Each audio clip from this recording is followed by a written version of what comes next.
Yo, what's up, y'all? What's happening? Hope you guys are having a blessed day, enjoying your day off Saturday.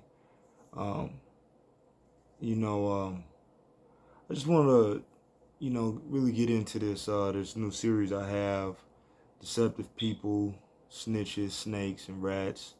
And this is not about gang lingo. This is not about street lingo, but all three of them situations I'm gonna break down each title in different videos, but they're all kind of formed into like this unauthentic, manipulative, selfish personality trait.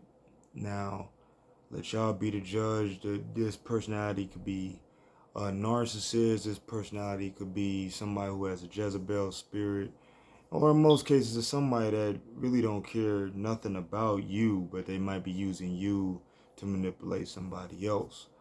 It is inevitable that we run across these type of people in life, and more so now with social media and online dating and stuff like that. It's a whole lot easier to run across manipulative con artists, snake, rat, snitch type of people. Um, you know, this episode, I had the precursor yesterday. With this episode, I'm gonna fast forward all the way to the end, because like I said, it's inevitable that we're gonna run into these type of people. Um, but like I said, one of the main themes of my page is I've seen a lot of beautiful lives lost. Uh, Basically, drinking yourself to death. Overdose, killing motherfuckers, whatever. You know what I mean? And it's because the betrayal and the hatred you develop for this type of person is real, but you have to take a time out. And like I said, drug use, alcohol use, that's over time, but the root of it came from this. You know what I'm saying? An irrational act like that, your life has changed. Several lives have changed. Your kids, your family, or whatever. You know what I mean? But before it gets to that point, I have three things I want to hit on that you must do when you run across this person. Um, None are in order, but I will say this first one should be the first thing you should do. Is whenever you run across a snake, snitch, a rat, you have to take the time out and acknowledge that you're hurt. You know what I'm saying? We live in like a real prideful era where don't nobody want to show their wounds or nothing like that. You gotta take the time to be like, hey man, that dude really hurt me when he broke my heart if you're a female. Or damn, the homie really betrayed me. That hurt my heart. I used to let him sleep on my couch or whatever. You know what I'm saying? You gotta take the time to really admit that you're hurt. Cause that way you're not lying to yourself. You're not lying to yourself. I have so many examples out of my own life to really play on in this series. But like, hell, when I was in jail, when I was on my way to the penitentiary, it hurt me that my boys, you know, turned on me, because it's like, damn, man, I don't have no brothers.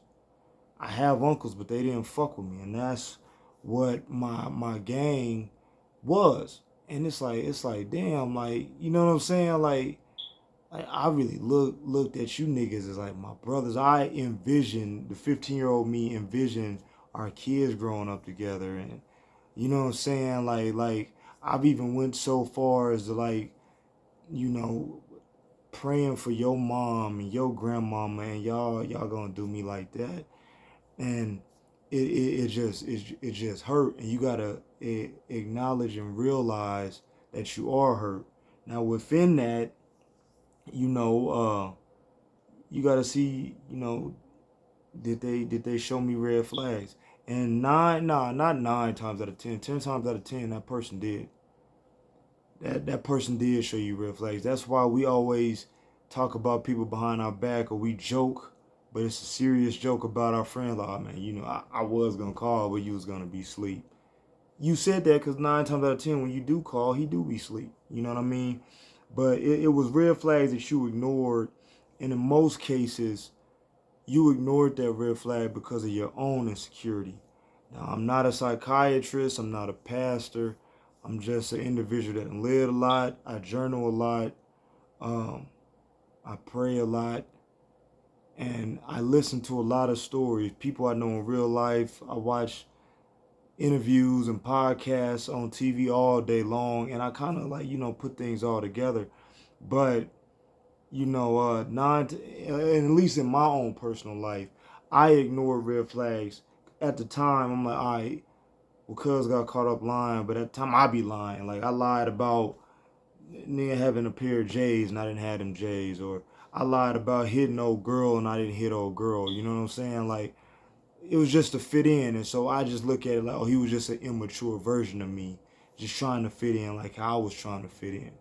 You know, so that was the insecurity I had. You know what I mean? Or it could be, I don't know how to say it. It might be underneath the same category. You might not be on that level. You know that you ain't all the way there yet. So you're like, hey man, well he's still developing. You know, like I don't have a car, so I can't bag on the next person. I can't hold myself up here, or I don't have this, so I can't look at somebody else. We all got flaws, and that's why you might let one of their red flags go through. You know what I'm saying? Um, and then also, in this, acknowledge that you're hurt. You got to see why you was so in awe with this person, with this character that was introduced to you. Like, um, with my homies, like the reason why I was so attached, 'cause I didn't have brothers. I had a cousin that I grew up with from diapers to about 11 years old, but once we found out my uncle wasn't his dad, I still ain't seen my brother to this day. Jeff Wynn, if you out there, man, get at me. But you know what I'm saying? You gotta figure out why you were so in awe, and that in awe part is something rooted in your childhood, something rooted in your character, something rooted in what the devil has to try to destroy you. You know what I mean? And not to get that deep, but you got to get that deep. We only got one shot in life, and you got to take advantage of it. I know we live in an era now where people mock deaths. It's a page on Instagram called effing drilling where they're showing murders. It's very graphic. It's entertaining, but at the same time, that was somebody's uncle. That was somebody's brother. That was somebody's daddy. You know what I'm saying? Like, and life really isn't regarded or respected no more. You know what I mean? So, um, you gotta live life. Don't take yourself too serious, but take life serious. Take opportunity serious. Take friendship serious. Nothing is in vain. Nothing is in vain. Everything is to help edify, to grow, the different stages in life, and you got to learn to acknowledge that. And that's another series I'm gonna get into a little bit later on. I just want to get past this, but the second thing you must do when you run across a snake, a snitch, or a rat individual, um, after you acknowledge that you're hurt, you got to encourage yourself, because coming from somebody who's this video, I'm a harp on the gang stuff. I had to do it in prison, but I did it anyway. I felt like I was thrown to the wolves, because not only was I told on, and I had to do this time.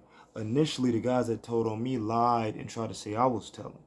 So I had to deal with that, and my character is my character. So, and the truth is the truth. But the mere fact that you tried to assassinate me by that, because you know what happened to snitches, they get stitches.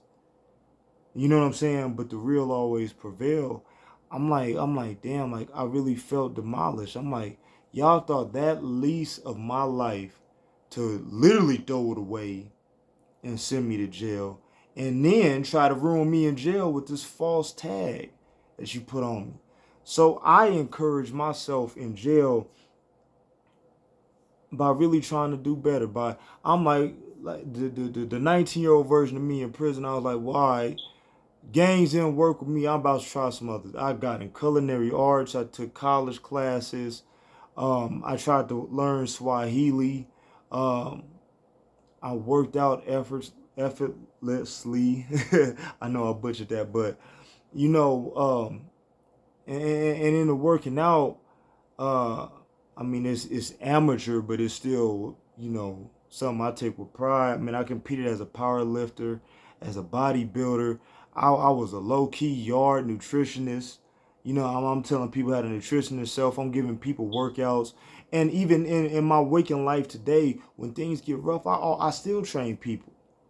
I still, since I've been out of prison, I've kind of kept a light stable of 5 people that I've trained. I will take the time out of my life to get out there in the trenches with you, and I'll even work out with you. But I learned all that in this period, and I had to do it in jail. So that way, when I got out of jail, it was no question. In them 4 years, I encouraged myself, and encouraging myself, I created and found the new me, or better yet, the real me. You know what I'm saying? I'm learning that every storm we have in life, every enemy we have in life, they come and they contradict who God has made you. You know what I'm saying? And each storm, each situation, you get more comfortable expressing the real you. You see what I'm saying? You get to a point in life where you're like, I'm not gonna go through that. That the real you was like, I'm not gonna entertain it. But as we're younger, we're more passionate because we don't know who we are. But we're like, oh no, I'm this. And then you start walking in the creation that God made you. So you gotta, we hate it, but storms and enemies help embrace who the real you are. You know what I'm saying? And then that also shows you different levels that you're progressing through in life. Like I said, that's a whole nother message or series tap into. But yeah, you know what I mean? You got to encourage yourself. And I mean, I did it in prison, but I mean, you could redecorate your house. You could get a new hairstyle, buy you a new outfit, buy you a new car, depending on what your bank account is looking like. Add something new to your routine if you want to be faster. Do more CrossFit stuff. Just do something for you. Just do something for you to show yourself value and to show yourself that if don't nobody else love you, you love you. Because at the end of the day, you going to be in that box. You going to be in that urn or whatever you decide to go. It's you, nobody else. And that's the cold thing we got to realize about life is no matter how many brothers or sisters you have or lack of, you're experiencing this life by yourself. So you might as well love the individual that's in the skin that you're in. Because 9 times out of 10, other people won't. And they're using you to love their self. So you might as well love yourself in the first place. Um, like I said, this video is going to be a little bit longer. This is my last point. But first, you must acknowledge that you're hurt. Any red flags you might ignore, why you ignored them, why you were so in awe. To encourage yourself, build your new identity, cater to what you're good at. Even if it's just binge watching your favorite show, if that's what you love to do, do it. Do it. You know what I mean? Um, and that kind of taps into this last thing. Um, After you encourage yourself, and before you get back out there exposing yourself to new relationships, new friendships, etc., spend time with yourself. Spend time with yourself. Now, this one, I'm going to get away from the gang stuff because, of course, I was in prison. I spent a lot of time with myself. But I had a breakup when I first got out of prison, and I had so many questions. I read so many books. Um, I took the time out of my life to really take myself off the market, and I really enjoyed myself. I journaled. I would reflect on my journals. Like as I'm going through the days, I'm like, man, we gotta do this today at work. Man, we gotta do this today at school. And then on Sunday when I was reflecting, I was like, damn, I did all that. I accomplished this. Look how scared I was on Monday. Look how worried I was on sparring on Tuesday. and you're seeing how you're growing and how you're getting through it. You remember how you was walking into the gym and you had to spar and you was nervous as death. Oh man, the man might hit me with a body shot or he might hit me with an overhand. He did it. You survived it. You got through it. You got the videotape. You actually did better. You was actually whooping his on the low. You know what I mean? Like, just journals are good because I have so many journals. I'll look back. That's what encouraged me today. I look back when I first found out about my baby mom and my daughter. The genesis in that, at that point when my daughter was 6 months old, did not know half of the stuff the genesis of the 4-year-old was going to have to go through. And that genesis encouraged this genesis because that genesis was so optimistic, so positive. I'm like, man, I sure didn't know what the hell I had coming to me. But I was positive, reading them entries, and it encouraged me in my walking day. You know what I'm saying? One thing I learned as an apprentice, they told us to write down everything you do. It's a COA, cover your ass journal, where you write down what you do. Just go in. Oh, I mean, at the end of the day, I checked out the machines. Then me and Todd, we worked on this. We ran about 150 feet of gas pipe. Younger pulled me off of the gas pipe, had me install some water lines. I did that by myself, and it gives you encouragement. So that way, when you look back, it's like I got experience in that. I did that. When you just walk through stuff and you don't really remember or reflect on it, anybody can mislead you. But when you know that you know, and some people can keep it in their mind, but we got so many other distractions. It's easier just to write stuff down and reflect on it. You know what I'm saying? And low key, what you're doing is you're giving yourself value. You know what I mean? Because like we do so much stuff. If you really look at what you do a day, like I had a coach, and he told me I don't know what you got going on. I don't know what you got going on. I don't know what you're doing. And I was like, at first I was confused. At first I was like, maybe I'm not doing enough. So I really started watching what I was doing. I'm like, damn, I'm getting up. I'm running 3 to 5 miles. I go to the gym. I open up the gym, get all the equipment ready. At the time, we was training for fun Haymakers for Hope. It was a fundraiser event for non-boxers who wanted to box. I was sparring Monday through Friday with all of these guys. Not for me, not for helping me as a boxer, even though all help is good help. That's what got my jab so good, was working with these guys, but it was more so for them than me. Then I'll go to work. Then after work, my boy and them was sliding over there, over to my apartment, and we running drills. I'm studying tutorials. I'm studying boxing matches. And then I realized, I'm like, oh, that's without you, but I'm paying you such and such a month. Prayed about it, fasted about it. I'm like, God is telling me to find another coach. So I left him. But I'm saying, like, I took an authentic look at my life.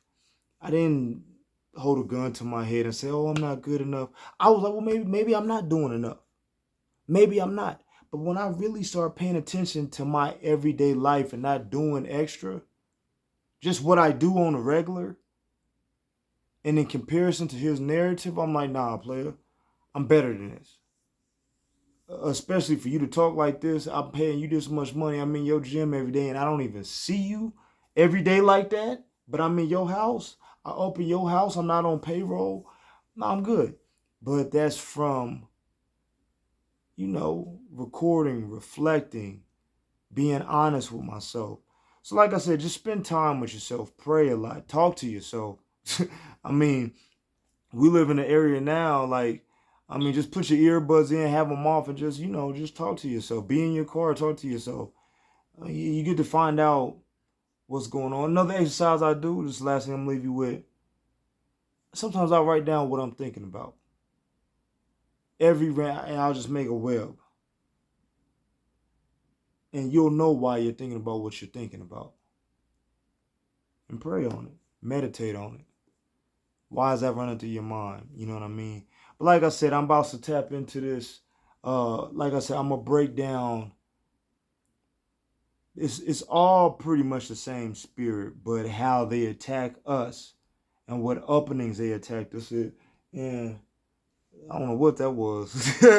I had a attack us, snitches, snakes, and rats or whatever. I'm gonna break down each, and it's not what you think. It's not some street lingo. It's not gang lingo. This is a real way that the devil and the enemy attacks. Open, caring, big-hearted people. You know what I mean? And to prevent more drug use, more drug abuse, more suicide, more homicide. That's another part of life that people don't talk about. Yes, people kill themselves, but other people kill each other. You can only push somebody so long. If you ever watch the movie 187 with Samuel L. Jackson, his character is in essence kind of what I'm talking about. Somebody who loves doing something, but then you're getting hardened by life. But you still try to be optimistic, but then you find yourself being a cold-blooded killer. And had he in that movie, he killed himself. Like I said, I'm not meaning to be that deep, but you gotta be that deep in life. But yeah, man, like I'm gonna be coming at y'all. I've been going through my own storms. That's why I ain't been uploading as much. But we all got to get through it. You know what I mean? And I'm not doing this for likes or to be popular. Um, I'm doing this just to do it. Like if people subscribe, that's a blessing. I want more people to subscribe. I want more people to share. But really, God just put this on my heart. I wanted to write a book, but in 2022 and beyond, the new books is on YouTube. That's why I'm on YouTube. So y'all stay blessed, and enjoy football, man. It's football season. You know what I mean? Tomorrow's NFL opening Sunday, so I'm gonna get real comfortable on this couch. But yeah, man, just stay blessed and enjoy your day.